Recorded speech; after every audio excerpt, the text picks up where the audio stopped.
ચાલો સીધા મુદ્દા પર આવીએ. આજે આપણી પાસે જે સ્ત્રોત છે એ બાઇબલના એક બહુ જ રહસ્યમય પાત્ર પર છે, નાનું શિંગડું. હા, અને આ કોઈ સામાન્ય વાર્તા નથી, પણ એક એવી ભવિષ્યવાણી છે જેનું અર્થઘટન મતલબ કે એને સમજવાની કોશિશ સદીઓથી થતી આવી છે. બરાબર. અને આ સ્ત્રોતો કોઈ ડિટેક્ટિવ વાર્તાથી ઓછા નથી લાગતા. સાચી વાત છે. એવું લાગે છે કે ડેનિયલ, થેસાલોનિકે, પ્રકટીકરણ જેવા અલગ અલગ પુસ્તકોમાંથી કડીઓ ભેગી કરીને એક જ ગુનેગારને શોધવાનો પ્રયાસ થઈ રહ્યો છે. બિલકુલ. તો આપણું મિશન સ્પષ્ટ છે. આ સ્ત્રોતોના આધારે આપણે એ સમજવાની કોશિશ કરીશું કે આ નાનું શિંગડું કોણ છે, તેનો હેતુ શું છે અને આ પ્રાચીન ભવિષ્યવાણી આખરે કઈ તરફ ઇશારો કરી રહી છે. ચાલો આ રહસ્યના તળિયે જઈએ. ચાલો. તો શરૂઆત ક્યાંથી કરીએ? ડેનિયલના પુસ્તકથી? હા, ત્યાંથી જ કરવી પડે. ડેનિયલના 7મા અધ્યાયમાં એક વિચિત્ર સ્વપ્નનું વર્ણન છે. એક પછી એક 4 ભયાનક પશુઓ સમુદ્રમાંથી નીકળે છે.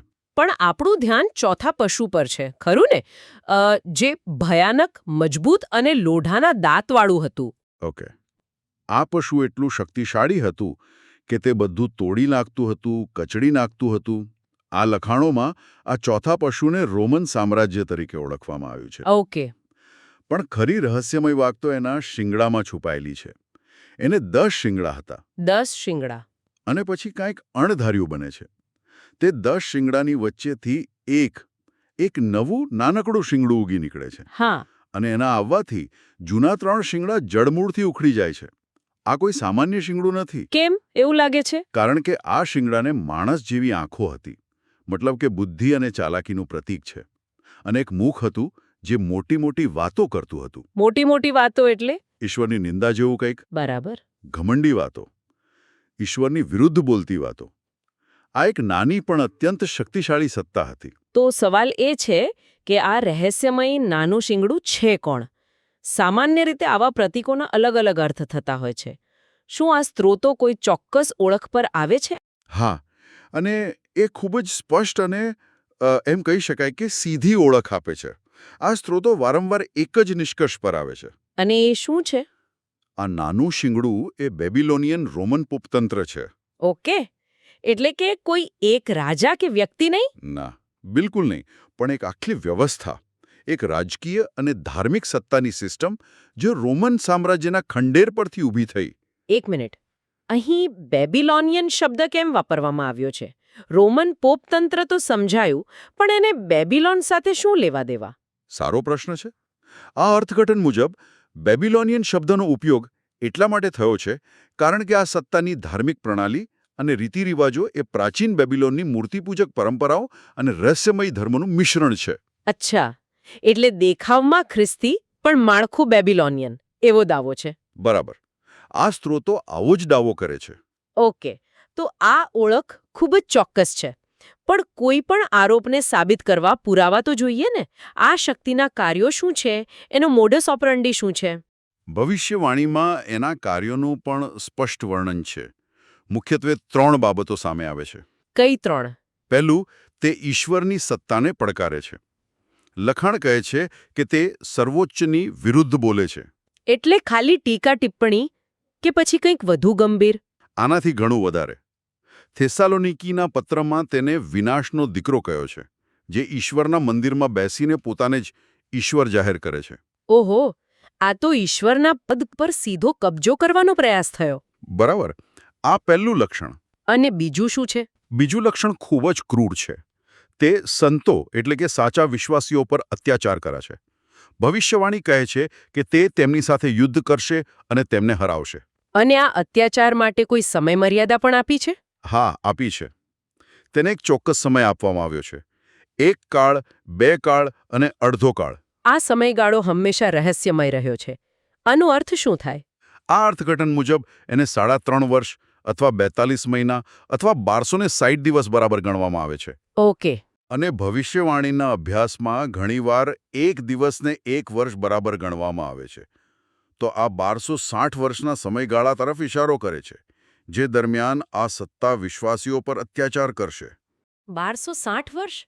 ઘણો લાંબો સમય. અને ત્રીજું લક્ષણ? ત્રીજું લક્ષણ તેની ધાર્મિક સત્તાના દુરુપયોગને દર્શાવે છે. તે સમય અને નિયમો બદલવાનો પ્રયત્ન કરે છે. સમય અને નિયમો એટલે કેલેન્ડર કે એવું કંઈક? એનાથી પણ ઊંડું. આ લખાણોમાં આનો અર્થ ઈશ્વરના 10 આદેશો જેવા મૂળભૂત કાયદામાં ફેરફાર કરવાના પ્રયાસ તરીકે લેવાયો છે. અચ્છા. જેમાં ખાસ કરીને ચોથો આદેશ એટલે કે સેબથ, વિશ્રામવારના દિવસને બદલવાનો ઉલ્લેખ છે. આમાં એક વાત રસપ્રદ છે. આટલી બધી સત્તા આ નાના શિંગડા પાસે આવી ક્યાંથી? અહીં જ એક મહત્વની કડી છુપાયેલી છે. ભવિષ્યવાણી કહે છે કે તેની સત્તા મજબૂત હશે, પણ તે તેની પોતાની શક્તિથી નહીં હોય. તો પછી? આનો અર્થ એ છે કે તે પોતાની સત્તા સ્થાપિત કરવા માટે બીજા રાજાઓ અને રાજકીય શક્તિઓનો ઉપયોગ કરે છે. આ સ્ત્રોતો તેને રાજકીય સત્તા પર જીવતા પરોપજીવી એટલે કે પેરાસાઇટ તરીકે વર્ણવે છે. એટલે બીજાના ખભા પર બંદૂક રાખીને ચલાવે છે. બરાબર. ઓકે, આ ચિત્ર હવે વધુ સ્પષ્ટ થઈ રહ્યું છે. પણ અહીંથી આ સ્ત્રોતો એક મોટો દાવો કરે છે, જે કદાચ આખી ભવિષ્યવાણીને જોવાની આપણી દૃષ્ટિ બદલી નાખે છે. બરાબર. અત્યાર સુધી આપણે એક પાત્રની વાત કરી રહ્યા હતા, પણ આ સ્ત્રોતો કહે છે કે બાઇબલમાં જે અલગ-અલગ ખલનાયકો દેખાય છે, તે વાસ્તવમાં અલગ-અલગ છે જ નહીં. શું વાત કરો છો? એટલે કે એક જ દુશ્મન, પણ અલગ-અલગ નામો અને ચહેરાઓ સાથે? બરાબર.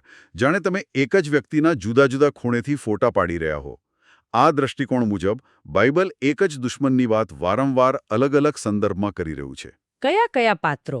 ડેનિયલનું નાનું શિંગડું, એ જ ઉત્તરનો રાજા, એ જ વિનાશકારી ઘૃણાસ્પદ વસ્તુ, પૌલનો વિનાશનો દીકરો. અને પ્રકટીકરણની બેબિલોનિયન વેશ્યા? બિલકુલ. આ બધા એક જ સત્તાના અલગ-અલગ વર્ણનો છે. આ તો ખરેખર એક મોટો દાવો છે. જો આ સાચું હોય તો બાઇબલના ઘણા વેરવિખેર લાગતા ટુકડાઓ એકસાથે જોડાઈ જાય છે અને એક સુસંગત વાર્તા બનાવે છે. હા, એક મોટું ચિત્ર ઊભું થાય છે. આનાથી મારા મનમાં એક મોટો પ્રશ્ન ઊભો થાય છે. જો આ નાનું શિંગડું પોપતંત્ર છે, તો શું આ બધી ઘટનાઓ મધ્યયુગમાં બનીને પૂરી થઈ ગઈ? શું આ બધું ઇતિહાસ છે કે પછી આ ભવિષ્યમાં બનનારી કોઈ ઘટના છે? હા, આ ભવિષ્યવાણીના અર્થઘટનમાં સૌથી મોટો ચર્ચાનો વિષય છે. અને આ સ્ત્રોતો બંને શક્યતાઓને ધ્યાનમાં લે છે. અચ્છા. પહેલો મત એ છે કે આ બધું ઇતિહાસ છે. એ મુજબ જે 3 શિંગડા ઉખાડી નંખાયા તે પશ્ચિમી રોમન સામ્રાજ્યના પતન પછીના 3 રાજ્યો હતા. શું તેમના નામ પણ છે કે આ માત્ર અનુમાન છે? ના, અહીં આ સ્ત્રોતો ખૂબ ચોક્કસ ઐતિહાસિક દાવા કરે છે. તેઓ કહે છે કે આ કોઈ કાલ્પનિક વાત નથી. આ 3 વાસ્તવિક રાજ્યો હતા: હેરુલી, વોન્ડલ્સ અને ઓસ્ટ્રોગોથ્સ. હેરુલી, વોન્ડલ્સ અને ઓસ્ટ્રોગોથ્સ. હા, આ એ રાજ્યો હતા જે પોપની સત્તાના ઉદયમાં અવરોધ બની રહ્યા હતા. અને આ લખાણો મુજબ તેમના રાજકીય નાશ પછી જ પોપતંત્ર માટે રોમમાં સત્તા મજબૂત કરવાનો રસ્તો સાફ થયો. આ એક ઐતિહાસિક દૃષ્ટિકોણ છે. અને બીજો મત જે ભવિષ્ય તરફ જુએ છે. બીજો મત કહે છે કે ના, આ બધું ભવિષ્યમાં બનશે. 10 શિંગડા એ ભવિષ્યના 10 રાષ્ટ્રો છે અને અંતિમ સમયમાં પોપતંત્ર ફરીથી ઉદય પામશે અને તેમાંથી 3ને હરાવીને સત્તા પર આવશે. તો સત્ય શું છે? ભૂતકાળ કે ભવિષ્ય? આ તો બહુ ગૂંચવણભર્યું છે. અહીં જ આ વિશ્લેષણ રસપ્રદ બને છે. તે કહે છે કે જવાબ અથવા નથી, પણ અને છે. અને હા, તે દલીલ કરે છે કે આ ભવિષ્યવાણીની બેવડી ભૂમિકા છે. Dual role. બેવડી ભૂમિકા એ કેવી રીતે? આ મત મુજબ ડેનિયલમાં વર્ણવેલ 3 શિંગડાને ઉખાડવાની ઘટના તેના મધ્યયુગીન ઐતિહાસિક ઉદયનું વર્ણન કરે છે. તે સાબિત કરે છે કે આ સત્તા ઐતિહાસિક રીતે કેવી રીતે સત્તામાં આવી એ ભાગ પૂરો થઈ ગયો. ઓકે. પણ વાર્તા અહીં પૂરી નથી થતી. આ જ સત્તા અંતિમ સમયમાં ફરીથી એક મુખ્ય ખેલાડી તરીકે ઉભરી આવશે. પણ શું તે એ જ રીતે પાછી આવશે 3 શિંગડા ઉખાડીને? ના. અને આ જ સૌથી મોટો તફાવત છે. સ્ત્રોતો સ્પષ્ટ કરે છે કે અંતિમ સમયના 10 શિંગડા એટલે કે 10 રાજાઓ આ શક્તિ દ્વારા ઉખાડી નંખાશે નહીં. તો પછી શું થશે? ઉલટું, પ્રકટીકરણના પુસ્તક મુજબ તેઓ થોડા સમય માટે તેની સાથે જોડાશે, પણ અંતે તેની વિરુદ્ધ થઈ જશે અને તેનો જ નાશ કરશે. વાહ, આ તો મોટો ટ્વિસ્ટ છે. તો ઐતિહાસિક ઉદય અને ભવિષ્યના પુનરુત્થાનની રીત અલગ અલગ છે. ભૂતકાળમાં જેમને ઉખાડ્યા, ભવિષ્યમાં તેવા જ રાજાઓ તેનો નાશ કરશે. બરાબર. આ ભેદ ખરેખર સૂક્ષ્મ અને મહત્વપૂર્ણ છે. ઓકે, તો આપણે સમજ્યા કે આ શક્તિનો એક ઐતિહાસિક ભૂતકાળ છે. પણ ભવિષ્યમાં શું? આ નાના શિંગડાની અંતિમ ભૂમિકા શું છે? અને અહીંયા સ્ત્રોતો આપણને સીધા બાઇબલના છેલ્લા અને સૌથી રહસ્યમય પુસ્તક પ્રકટીકરણ તરફ લઈ જાય છે. હા, પ્રકટીકરણ આ ચિત્રને વધુ સ્પષ્ટ અને એમ કહીએ કે નાટકીય બનાવે છે. કેવી રીતે? ત્યાં એક દ્રશ્ય છે, એક લાલ ચટક રંગનું પશુ જેના 7 માથા અને 10 શિંગડા છે. આ અર્થઘટનમાં આ પશુ એક આવનારી વૈશ્વિક સરકાર, એક વર્લ્ડ બીસ્ટ ગવર્મેન્ટનું પ્રતીક છે. 7 માથા અને 10 શિંગડા. આ પ્રતીકો ખૂબ જટિલ લાગે છે. શું સ્ત્રોતો આનો કોઈ અર્થ કાઢે છે? આ 7 માથા શું છે?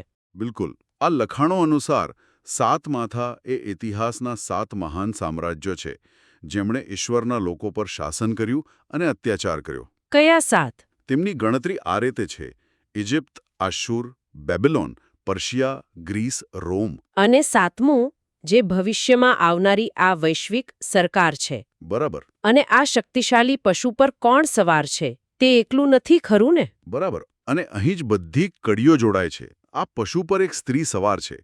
તેને મહાન બેબીલોન અથવા બેબીલોનિયન વેશ્યા કહેવામાં આવી છે. એટલે કે પેલું નાનું શિંગડું. હા, આ એ જ નાનું શિંગડું છે, એટલે કે રોમન પોપતંત્ર. તે પશુ પર સવાર છે, જેનો અર્થ છે કે તે આ વૈશ્વિક સરકારને નિયંત્રિત કરી રહી છે, તેને દિશા આપી રહી છે. આ સ્ત્રી અને પશુલા સંયુક્ત સ્વરૂપને 8મું રાજા પણ કહેવામાં આવ્યો છે. આ ચિત્રમાં એક ઘાયલ થયેલા માથાની પણ વાત છે, જે સાજું થઈ જાય છે. તેનો શું અર્થ છે? હા, આ એક ખૂબ જ મહત્વની વિગત છે. પ્રકટીકરણ કહે છે કે પશુના 7 માથામાંથી એક ઘાયલ થયું હતું, જાણે મરણતોલ ઘાવ વાગ્યો હોય, પણ તે ઘા રૂજાઈ ગયો. અને આનો અર્થ? આ સ્ત્રોતો આને પપતંત્રની પુનર્જીવિત થયેલી શક્તિ તરીકે જુએ છે, જે સત્તા ઐતિહાસિક રીતે નબળી પડી ગઈ હતી, જેનો પ્રભાવ ઓછો થઈ ગયો હતો, તે અંતિમ સમયમાં ફરીથી વિશ્વ મંચ પર પ્રભુત્વ મેળવશે. આ સાજું થયેલું માથું એ જ પુનર્જીવિત થયેલું પોપતંત્ર છે. અને અંતે પેલા 10 શિંગડાનું શું? જે 10 રાજાઓ છે, શું તેઓ હંમેશા આ સ્ત્રીને ટેકો આપશે? ના, શરૂઆતમાં આપશે. તેઓ પોતાની સત્તા અને શક્તિ તે પશુ અને સ્ત્રીને સોંપી દેશે, પણ અંતે તેમનો મોહભંગ થશે. અને પછી? પ્રકટીકરણ 17:16 ખૂબ જ સ્પષ્ટ રીતે કહે છે કે તે 10 શિંગડા અને પશુ તે સ્ત્રીને, મતલબ કે વેશ્યાને, ધિક્કારવા લાગશે.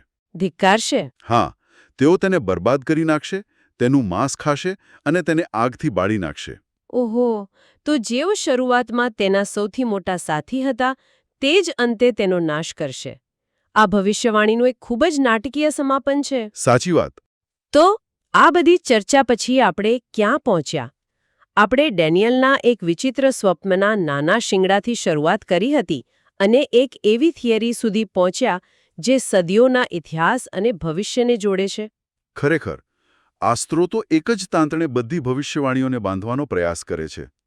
સાર એ છે કે નાનું શિંગણું એ બેબીલોનિયન રોમન પોપતંત્ર છે, એક એવી રાજકીય ધાર્મિક સત્તા જેની ભૂમિકા બેવડી છે.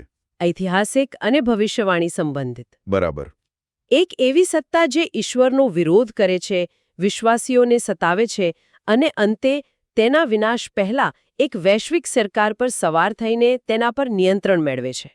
આ એક ખૂબ જ જટિલ અને, સાચું કહું તો, દમદાર દાવો છે. બિલકુલ.